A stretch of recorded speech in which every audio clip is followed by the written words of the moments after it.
চললাম ঠাকুর দেখতে, তাড়াতাড়ি চলো। আরে হ্যাঁ হ্যাঁ যাচ্ছি। তো চলো তিনজনে মিলে বেরিয়ে পড়লাম আমরা রাত্রেবেলা ঠাকুর দেখতে। হ্যালো বন্ধুরা, সবাই কেমন আছো? আশা করি সবাই খুব ভালো আছো, আর আমিও খুব ভালোই আছি। আমার চ্যানেলে তোমাদের সবাইকে অনেক অনেক স্বাগত। চলো আমাদের প্রাণের শহর রামনগর রাত্রিবেলা কেমন সেজে উঠেছে, সাথে আমাদের মা সরস্বতী। এই যে প্যান্ডেলটা, প্রত্যেক বছরই এরা নিজে হাতে প্যান্ডেল করে।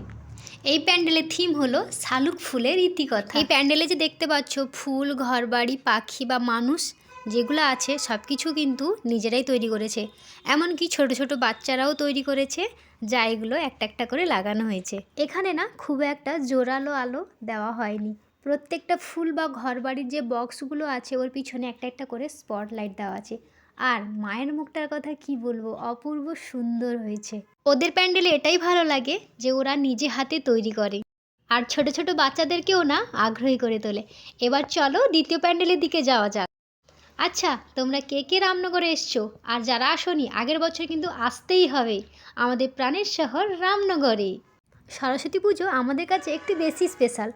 ওই ছোট্টবেলা থেকে যখন স্কুলে পড়তাম তখনও সরস্বতী পুজোর জন্য অপেক্ষা করতাম, আর এখন বড় হয়েও এখনও অপেক্ষা করে থাকি কবে সরস্বতী পুজো হবে।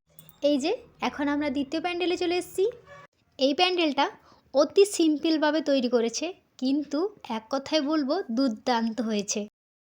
আমার তো পার্সোনালি খুব সুন্দর লেগেছে। আর মায়ের মুখটা শুধু দেখো, অপূর্ব সুন্দর যাকে বলে, একেবারে বাঙালিয়ানা। আমরা ঠাকুর দেখতে প্রায় 9টার দিকে বেরিয়েছিলাম, কারণ এত ভিড় ছিল বাচ্চাকে নিয়ে, তখন তো বেরোনো সম্ভব ছিল না, তাই আমরা একটু রাত করে এসেছি। তাই এখন একটু ফাঁকা ফাঁকা লাগছে, না হলে এত ভিড় ছিল কি বলবো। আর এই যে এখানে মিমিও একটু ডান্স করে নিল। আমারও তো ডান্স করতে ইচ্ছে ছিল, কিন্তু কি করব, আমি তো আর সবার সামনে ডান্স করতে পারবো না। সত্যি বলতে বাচ্চা থেকে বড় সবাই কিন্তু ফাটিয়ে এনজয় করছে। আমরা এখন চলে এসেছি তৃতীয় প্যান্ডেলে। এই প্যান্ডেলটা হয়েছে মাদুর দিয়ে, আর মায়ের মুখটাও খুব সুন্দর হয়েছে। এবার চলো যাওয়া যাক 4 নম্বর প্যান্ডেলের দিকে। এই প্যান্ডেলটা তোমাদেরকে আগেও দেখিয়েছি, চলো আবারও একবার দেখিয়ে দিই রাতের বেলা কেমন সেজে উঠেছে। আর এই প্যান্ডেলের থিম হলো বাবুই পাখির বাসা। পুরো প্যান্ডেল জুড়ে পাখি আছে, পাখির বাসা আছে, আর মায়ের মুখ তো দারুণ সুন্দর। তো চলো এবার গুটি গুটি পায়ে এগিয়ে যাই চতুর্থ প্যান্ডেলের দিকে, যে প্যান্ডেলটা হয়েছে আমাদের পুরো স্ট্যান্ডে। এই প্যান্ডেলটা একেবারেই সিম্পল, দেখো, কিন্তু খুব দারুণ, তাই না? মায়ের মুখ তো খুব সুন্দর।